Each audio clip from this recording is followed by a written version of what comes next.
Hello dear students. आज हम differential calculus में एक नया टॉपिक स्टार्ट कर रहे हैं, कर्वेचर, वक्रता। तो सबसे पहले हम ये बताएंगे कि कर्वेचर क्या होता है, वक्रता त्रिज्या क्या होती है और इसको किस प्रकार से ज्ञात करते हैं। तो सबसे पहले हम इसका इंट्रोडक्शन बता रहे हैं कि वक्रता क्या होती है।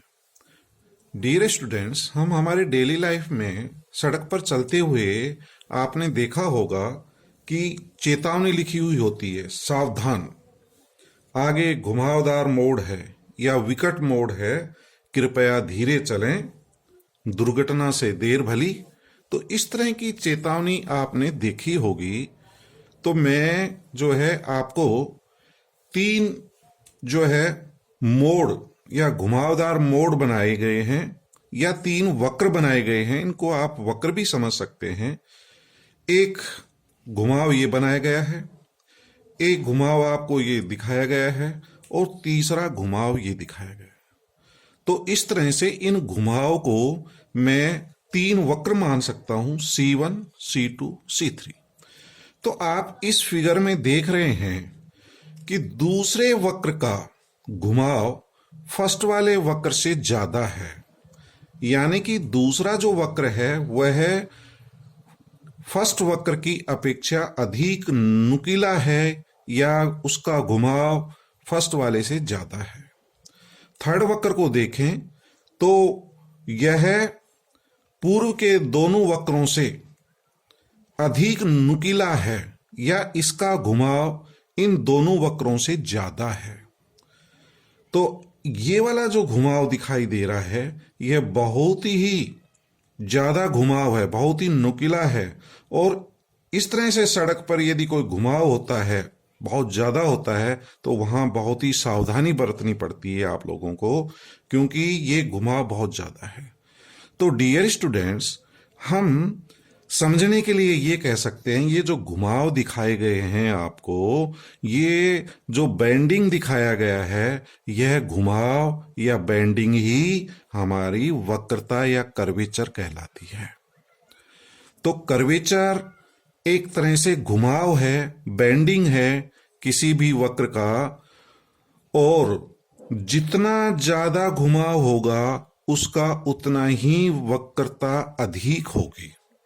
ठीक है डियर स्टूडेंट, परंतु हम सहज धारणा से इसका संख्यात्मक मान ज्ञात करना संभव नहीं है और इस वक्रता को गणितीय परिभाषा से किस प्रकार से व्यक्त करते हैं वह बताएंगे। तो इंट्रोडक्शन आप समझ गए होंगे डियर स्टूडेंट। कोई भी जो घुमाव होता है, बेंडिंग होता है, इसी को हम वक्रता कहते हैं। यहाँ तीन वक्र प्रदर्शित किए गए हैं, इनका अलग अलग घुमाव है। सेकंड का फर्स्ट से ज्यादा घुमाव है, थर्ड का पहले दोनों से ज्यादा घुमाव है, बेंडिंग है। यह बेंडिंग ही हमारी वक्रता कहलाती है। तो सहज धारणा से इसका संख्यात्मक मान ज्ञात करना संभव नहीं है, इसलिए वक्रता की मैथमेटिकल डेफिनेशन को किस प्रकार से परिभाषित करेंगे वो हम बता रहे हैं। तो परिभाषा देखिए, डेफिनेशन, मैथमेटिकल डेफिनेशन। हम एक वक्र ले रहे हैं, ये घुमाव ले रहे हैं, ये एक वक्र दिखाया गया है। ये इस वक्र पर दो निकटवर्ती बिंदु P और Q हैं, वक्र पर स्थित हैं ये P और Q। इन P और Q बिंदुओं पर दो स्पर्श रेखाएं खींची गई हैं, एक आपकी ये PT स्पर्श रेखा है, एक QR स्पर्श रेखा है। इन स्पर्श रेखाओं पर अभिलंब खींचे गए हैं, एक अभिलंब ये वाला PN है और दूसरा अभिलंब ये QN है। ये दोनों नॉर्मल हैं, ये दोनों अभिलंब बिंदु N पर इंटरसेक्ट कर रहे हैं, प्रतिच्छेद कर रहे हैं। तो डियर स्टूडेंट, दो स्पर्श रेखाएं P और Q पर खींची गई हैं। इन स्पर्श रेखाओं पर जो लंब रेखा होती है, जिसको आप अभिलंब कहते हैं, वो खींचे गए हैं। ये दोनों अभिलंब बिंदु N पर प्रतिच्छेद कर रहे हैं। ठीक है डियर स्टूडेंट, अब हम क्या कर रहे हैं, ये बिंदु जो Q है, यदि ये बिंदु P की ओर अग्रसर हो, if point Q tends to P, तो जैसे जैसे बिंदु Q P की ओर अग्रसर होगा, ये जो आपका बिंदु N है यह C की ओर टेंड्स करेगा।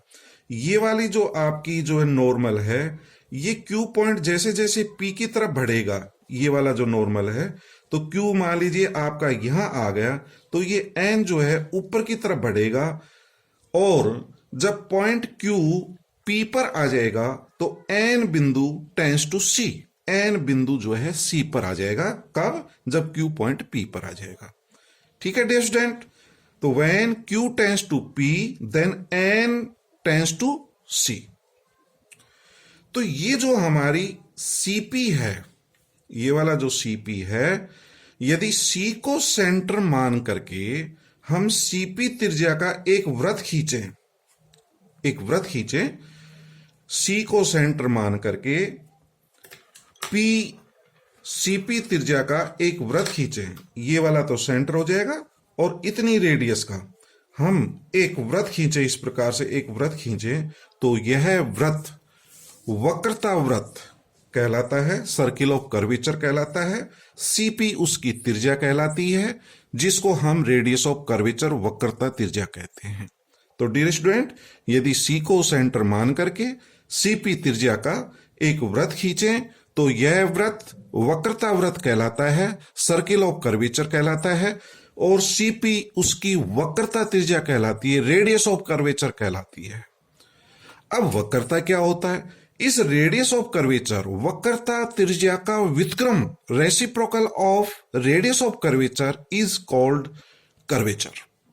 तो वक्रता क्या होती है? वक्रता त्रिज्या का व्युत्क्रम होती है। तो ये हमने बताया, और वक्रता त्रिज्या को रो से डिनोट किया जाता है। और ये जब आप वृत्त खींचते हैं, यदि बिंदु P से गुजरने वाली कोई भी जो जीवा है, P से पास होने वाली, यदि हम इस तरह से एक वृत्त बना दें और P से पास होने वाली कोई भी जीवा वक्रता जीवा कहलाती है, वो कॉर्ड ऑफ कर्वेचर कहलाती है। तो मैं यही आपको समझा रहा हूं। हमें एक वक्र y बराबर fx पर दो बिंदु, निकटवर्ती बिंदु दे रखे हैं, P और Q पर स्पर्श रेखाएं खींची गई हैं, जिस पर अभिलंब खींचे गए, ये N बिंदु पर मिलते हैं। जब बिंदु Q tends two point P, तो ये बिंदु N टेंड्स टू C, और जब Q बिंदु P पर आ जाएगा तो N बिंदु C पर पहुंच जाएगा, अर्थात PN टेंड्स टू PC,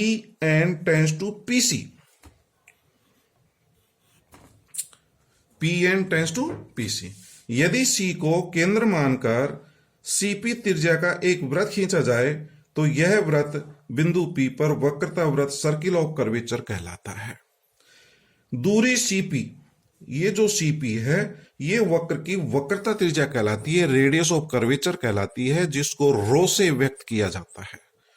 और वक्रता त्रिज्या का जो व्युत्क्रम होता है, reciprocal of radius of curvature is called curvature.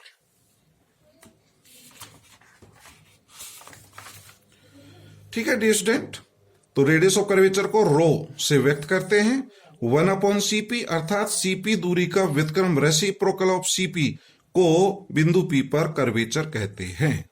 तो कर्वेचर क्या होता है? Reciprocal of radius of curvature, rho का उल्टा। बिंदु C वक्र का बिंदु P पर वक्रता केंद्र कहलाता है। This point C is called centre of curvature. तो सेंटर ऑफ कर्वेचर कहलाता है बिंदु C। यदि बिंदु P से कोई भी इस वृत्त में कोई जीवा खींचे, तो वो जीवा कहलाती है कॉर्ड ऑफ कर्वेचर। तो ये कुछ डेफिनेशंस हैं जो कि आप समझ गए होंगे। इसके बाद रेडियस ऑफ कर्वेचर कैसे ज्ञात करते हैं, यह बताने जा रहे हैं। तो डियर स्टूडेंट, वक्रता क्या होती है? वक्रता त्रिज्या का व्युत्क्रम होती है। Reciprocal of radius of curvature is called curvature. तब रेडियस ऑफ कर्वेचर किस प्रकार से ज्ञात करते हैं मैथमेटिकल रूप से, वो बताने जा रहे हैं। तो ये formula for radius of curvature, यह है हम S और साई में ज्ञात कर रहे हैं। तो relation between S and Sai, S क्या होती है? लेंथ ऑफ आर्क होती है। चाप की लंबाई को एस से डिनोट किया जाता है। और साई क्या होता है? ये जो स्पर्श रेखा होती है, पी पॉइंट पर जो स्पर्श रेखा बनाती है, ये साई कोण बनाती है। तो relation between S and Sai is called intrinsic equation, नए समीकरण कहलाती हैं जो एस और साई में संबंध होती हैं। तो हम एस और साई में एक रिलेशन ज्ञात कर रहे हैं। तो देखिए फिगर वही है जो अभी हमने बताया था। एक वक्र दिया गया है, इस वक्र पर दो बिंदु हैं पी तथा क्यू। बिंदु पी तथा क्यू पर स्पर्श रेखा खींची गई है। ये स्पर्श रेखाएं क्रम से एक्स अक्ष के साथ साई कोण और साई प्लस डेल्टा साई कोण बना रही हैं। पी पॉइंट पर जो टेंजेंट है ये साई कोण, क्यू पॉइंट पर जो टेंजेंट लाइन है ये साई प्लस डेल्टा साई कोण है। तो ये दोनों स्पर्श रेखाओं के मध्य का ये कोण अपन ज्ञात कर सकते हैं, ये डेल्टा साई होगा। क्योंकि ये वाला कोण इस कोण के और इस कोण के, इस एंगल के और इस एंगल के योग के बराबर होता है। आप जानते हैं exterior angle equals to sum of two interior opposite angle. तो ये वाला कोण इसके और इसके योग के बराबर होता है, इसलिए ये कोण हो गया डेल्टा साई। और ये भी इसके सामने वाला सम्मुख कोण, ये वाला delta Sai. Vertically opposite angles, ये भी डेल्टा साई, आमने सामने के कोण हो गए। ठीक है डियर स्टूडेंट, ये पी क्यू चाप है। तो चाप पी क्यू को डेल्टा एस माना गया है। इस चाप को पी और क्यू को यदि मिला दें तो ये जीवा हो जाएगी, पी क्यू ये जीवा है। अब इन स्पर्श रेखाओं पर अभिलंब खींचे गए हैं। तो एक अभिलंब ये है, दूसरा अभिलंब ये है। बिंदु पी पर नॉर्मल खींचे और क्यू पॉइंट पर नॉर्मल खींचे तो ये दोनों एन पॉइंट पर इंटरसेक्ट कर रहे हैं। किस पॉइंट पर इंटरसेक्ट कर रहे हैं? एन पर। ये वाला कोण क्या होगा ये भी आप निकाल सकते हैं। चूंकि ये अभिलंब है तो ये वाला एंगल 90 डिग्री है। स्पर्श रेखा और अभिलंब के बीच का 90 डिग्री कोण है। ये वाला जो एंगल है ये स्पर्श रेखा है, ये भी 90 डिग्री होगा। यदि इस पॉइंट को मैं आर मान लूं, दिस पॉइंट जहां ये दोनों स्पर्श रेखाएं काटती हैं, आर मान लूं, तो पी आर क्यू एन एक क्वाड्रिलेटरल बन जाएगा, चतुर्भुज बन जाएगा। पी आर क्यू एन एक चतुर्भुज है। ये कोण 90 डिग्री का है, ये कोण 90 डिग्री का है। तो इस चतुर्भुज का ये वाला जो कोण होगा अंदर वाला, ये डेल्टा साई है। ये एक स्ट्रेट लाइन है, ये पूरा कोण 180 डिग्री का होता है स्ट्रेट लाइन का। यदि ये डेल्टा साई है तो ये वाला कोण जो है 180 माइनस डेल्टा साई हो जाएगा। इधर वाला कोण 180 माइनस डेल्टा साई। कौन सा कोण? P R Q. Angle P R Q 180 minus delta Sai होगा। तो ये 90 का है, ये 90 का है, ये 180 माइनस डेल्टा साई है। तो आप ये कोण निकाल सकते हो, क्योंकि किसी भी चतुर्भुज का, किसी भी क्वाड्रिलेटरल के चारों कोणों का योग 360 डिग्री होता है। ये 90 का है, ये 90 का है, 180। तो 360 में से 180 घटाएंगे तो 180 बचा। तो 180 में से ये घटा दो, 180 माइनस 180 माइनस डेल साई, तो ये डेल्टा साई आ जाएगा। ठीक है डियर स्टूडेंट। अब जैसे जैसे पॉइंट Q P की ओर टेंड्स करता है, जब बिंदु Q P की ओर अग्रसर होता है तो ये जो चाप है डेल्टा S टेंड्स टू 0। जैसे जैसे बिंदु Q P की ओर अग्रसर होगा तो चाप की लंबाई कम होती जाएगी। तो डेल्टा साई टेंड्स टू 0 और डेल साई का मान भी कम होता जाएगा। डेल्टा साई का जो मान है, यदि ये पॉइंट यहां ले लें तो डेल्टा साई का मान और भी कम होगा। जैसे पॉइंट Q P पर आ जाएगा, डेल्टा साई टेंड्स टू 0। ठीक है dear student. When Q tends to P, delta S tends to 0, delta psi tends to 0। और ये वाला जो एंगल है, जब Q बिंदु P पर पहुंच जाएगा, ये वाला जो एंगल होगा ये कितना बनेगा? Angle PQN। ये वाला एंगल कितना बनेगा? जब बिंदु Q P पर आ जाएगा तो ये वाला जो अभिलंब है QN, ये किस में चेंज हो जाएगा? PC में। किस में चेंज हो जाएगा? PC में। और ये जो जीवा है, जब Q बिंदु P पर आ जाएगा तो ये जीवा स्पर्श रेखा में बदल जाएगी। When Q tends to P, then ये जीवा PQ किस में चेंज हो जाएगी? टेंजेंट लाइन में। तो आपका एंगल PQN ये 90 डिग्री हो जाएगा, क्योंकि ये वाला नॉर्मल, ये वाला नॉर्मल बन जाएगा। ये जीवा स्पर्श रेखा में बदल जाएगी, तो ये कोण 90 डिग्री का हो जाएगा। तो मैंने यही बता रखा है।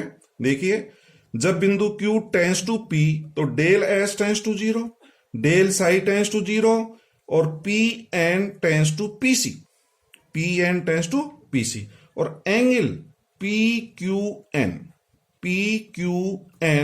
Tense to π/2। ठीक है डियर स्टूडेंट, π/2 समझ में आया कि नहीं आया? ये वाला जो एंगल है, जब Q बिंदु P पर पहुंच जाएगा तो ये जीवा किस में चेंज हो जाएगी? स्पर्श रेखा में। और ये अभिलंब किस में चेंज हो जाएगा? PN में। तो इस अभिलंब और स्पर्श रेखा के बीच का कोण क्या है?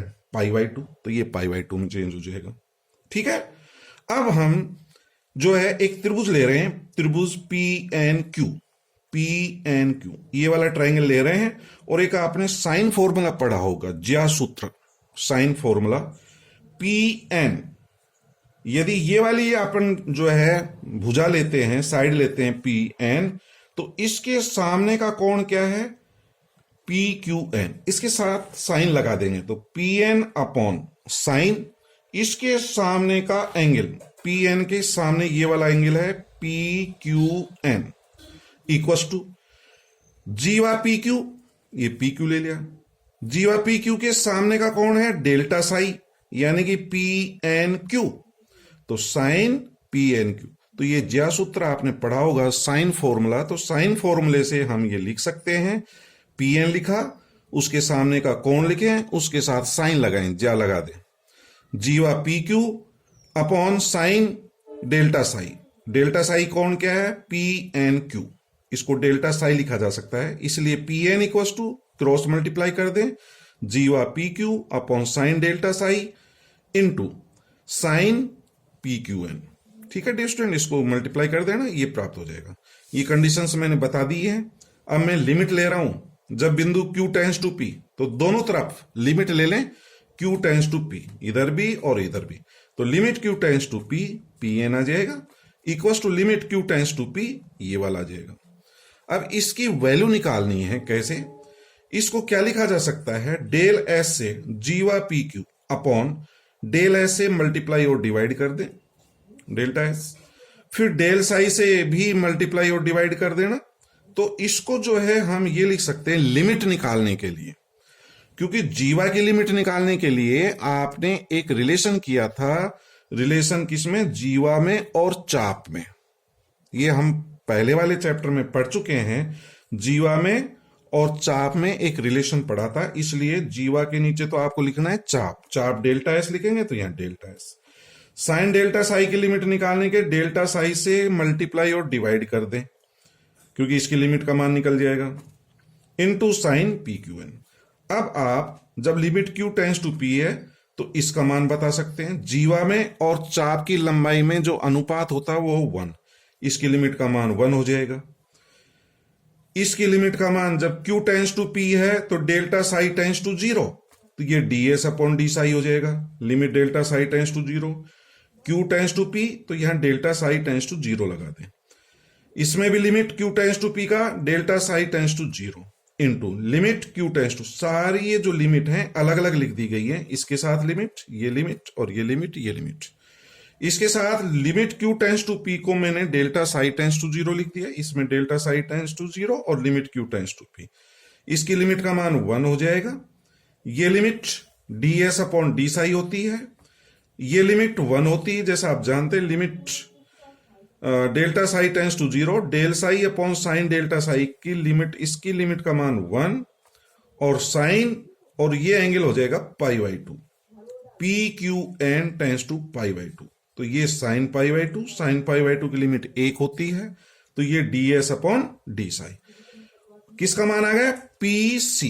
और ये PC कहलाती है रेडियस ऑफ कर्वेचर, वक्रता त्रिज्या, जिसको रो से डिनोट किया जाता है। तो rho equals to ds upon D psi. तो डियर स्टूडेंट, ये एक फॉर्मूला बन गया है, इसको याद रखना है। रो यानी कि radius of curvature equals to ds upon D psi. ये कब काम आएगा? जब आपको कोई वक्र का समीकरण S और साई में दे रखा हो। जब वक्र का समीकरण S और साई में दे रखा हो तो ये फॉर्मूला यूज करते हैं, rho equals to ds upon D psi. S और साई में जो भी रिलेशन होते हैं वो नए समीकरण कहलाते हैं, इंट्रिंसिक इक्वेशन कहलाती है, ध्यान रहे आपको। तो इंट्रिंसिक इक्वेशन क्या होती है, नए समीकरण किसे कहते हैं? किसी भी वक्र के लिए एस तथा साई के संबंध को नए समीकरण कहते हैं, relation between S and Sai. तो वो इंट्रिंसिक इक्वेशन कहलाती है। तो एस और साई में जो संबंध दिए गए होंगे उसमें रेडियस ऑफ कर्वेचर के लिए रो बराबर ds upon D psi formula काम में लेते हैं।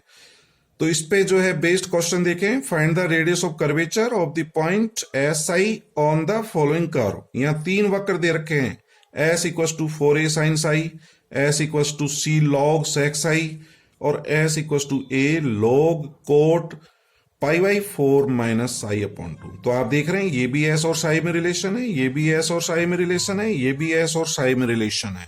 ये सब नए समीकरण कहलाती है, इंट्रिंसिक इक्वेशन कहलाती है।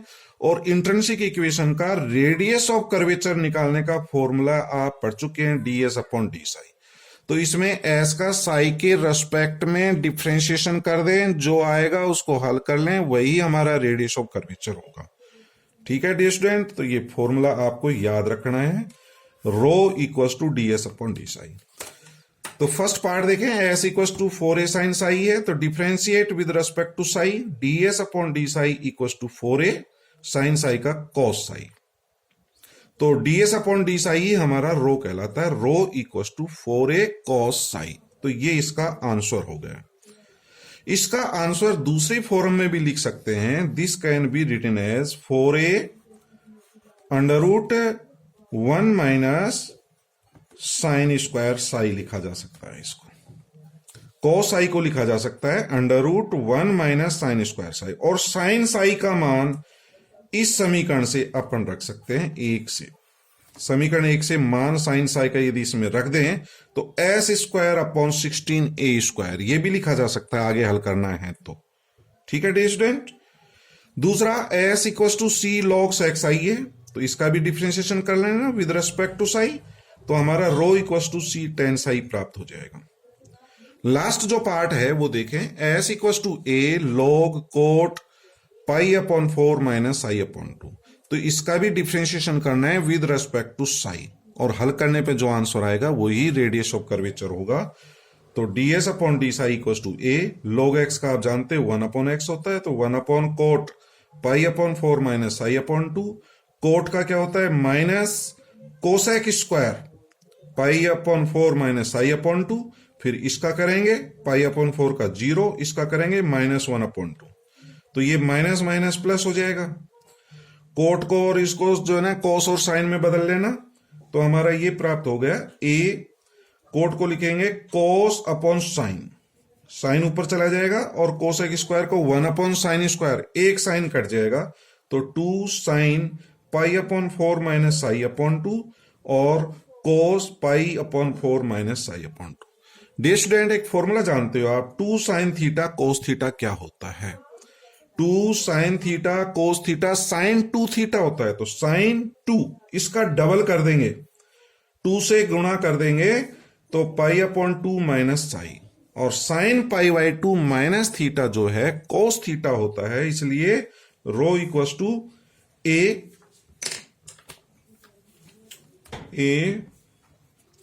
Upon sine 90 minus psi cos psi, और 1 अपॉन कोस साई को a sec साई लिखा जा सकता है, तो यही इसका आंसर होगा, rho equal to a sec Sai.